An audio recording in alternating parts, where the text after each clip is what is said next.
how does one think about intellectual property if all of these otherwise separate or previously separate applications and so on are now Lego pieces that are kind of natively interconnected?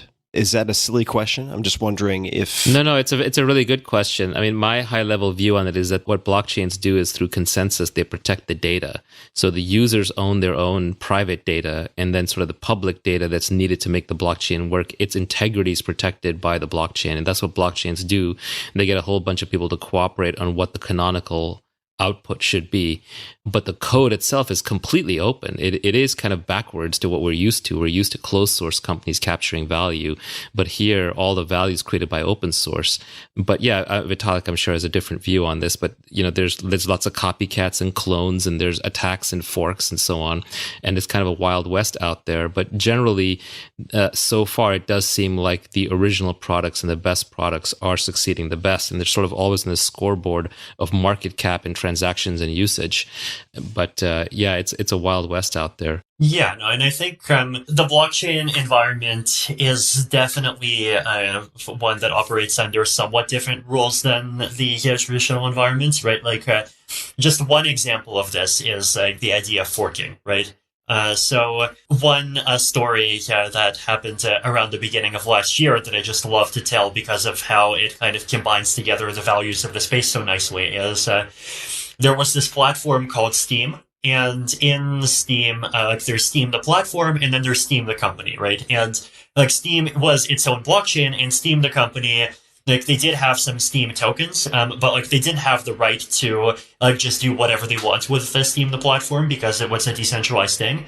But they had some tokens, and then Steam the platform had a voting mechanism, and holders of Steam tokens could vote on changes. But then the Steam, the company, got bought out by Justin Sun, the infamous Tron person. And Justin Sun, basically started doing some things to kind of increase his control over the Steam platform. The community was kind of very unhappy with him, and then he even kind of took advantage of some of the voting mechanisms and some coins held in exchanges to sort of seize control of at least the formal rules of the platform even further. But then what happened was that the users rebelled, right? What the users said is, well, we're creating a new platform called Hive, and Hive is just a fork of Steam. It is going to have start with the same, or mostly the same rules as Steam, and we're even going to copy over most of the balances of the Steam tokens, except if you participated in the attack, then, your balance goes to zero in the new fork.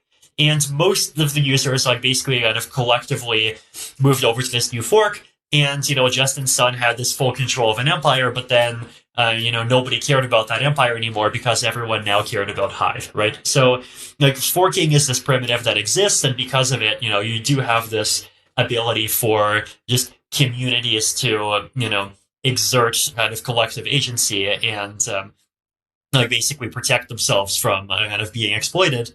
But at the same time, if you as a project team are good to your community, then those same effects work in your favor, right? So those effects work in your favor because your community is willing to support your project. If someone makes a copycat, then generally very few people are willing to kind of support and provide any assistance to that copycat project.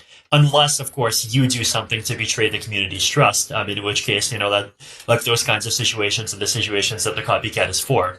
I think legitimate developers have plenty of ability to build projects to gain from those projects becoming successful, and there's a lot of ways in which the crypto space does end up kind of assuring that. But, at the same time, it's also not an environment where anyone's level of control is infinite, and in some ways that's the other beautiful thing about the space. Vitalik had this great line in his blog where he said, we wanted digital nations, but we got digital nationalism. And there's a lot of truth in that. But basically, these are like digital nations. And one of the analogies that I use for DeFi is that these are like crypto castles made of math that are freely trading with each other. Just imagine like people are building applications on top of Ethereum. They're protected by mathematics. Those are the walls and those castles, and there are moats, which are rivers of cryptography. But then they have free trade policy with each other, so that creates a lot of innovation.